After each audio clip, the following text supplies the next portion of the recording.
Section 3, Engineering Insulation, Wearing a Spacesuit.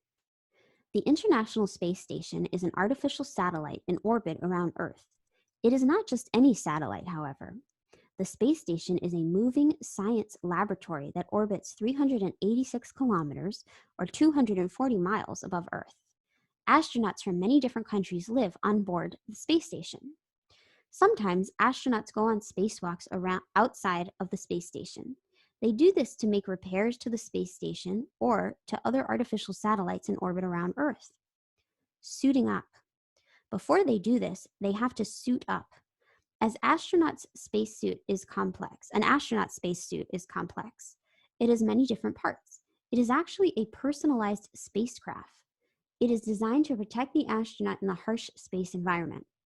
There are many reasons astronauts need to wear spacesuits. One reason is that there is no atmosphere in space. This means there is no oxygen for people to breathe. Oxygen is essential for life, so the spacesuit has an oxygen tank built into it. The spacesuit also has a radio, earphones, and microphones. This lets the astronaut talk to other astronauts back on board the space station. Thermal energy transfer. Insulation is also very important in space. The side of the astronaut facing the sun may be heated to temperatures as high as 121 degrees Celsius or 250 degrees Fahrenheit.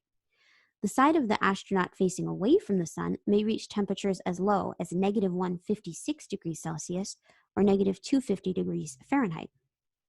Because of this, the spacesuit is designed with very specific materials that help to regulate the astronaut's temperature. There are 14 layers that make up the spacesuit arm. 7 of these layers are for insulation. They make the spacesuit act like a thermos. They keep the temperatures inside the suit within a comfortable range. Heat transfer.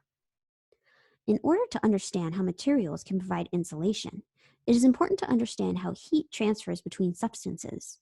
Remember that energy can transfer into or out of systems or objects. This is an important concept because energy is never created or destroyed. Heat is thermal energy that has transferred whenever two substances are at different temperatures. Temperature is a measure of heat. It is measured in Celsius with a thermometer. Heat always flows from faster moving atoms, a higher temperature, to slower moving atoms, a cooler temperature, until both substances reach the same temperature. This point is called equilibrium.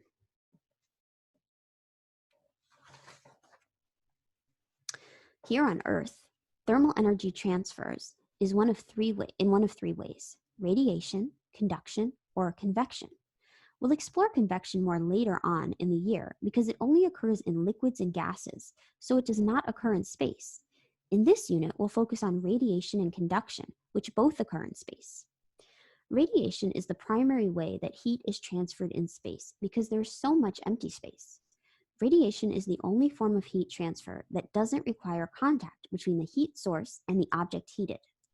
As the sun produces light and heat through chemical reactions, it transfers that energy to Earth, the moon, and all other objects in the solar system through radiation. Radiation is what causes the side of the astronaut facing the sun to reach 121 degrees Celsius.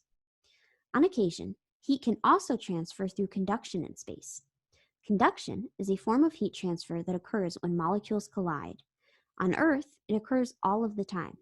For example, if you pour a hot beverage into a mug, heat is transferred through conduction from the hot beverage to the cooler mug and then to your hand. When an astronaut is in space, conduction occurs between the astronaut and any surface the astronaut comes into contact with. This includes satellites or other objects the astronaut is working on. Engineering for temperatures in space. The goal of insulation is to reduce the amount of heat transfer that occurs. The spacesuit uses many different kinds of insulating materials. Each material is chosen deliberately by engineers. Remember that scientists use experiments to gain knowledge, while engineers use that scientific knowledge and mathematics to solve problems by creating new technologies. A technology is not just a computer or electronic device. Instead, it is anything that people have modified from the natural world to meet their needs and wants. Similar to how scientists follow a scientific process to answer a question, engineers also follow a process. Engineers often follow a process with 8 steps that guides them as they create new technologies to solve problems.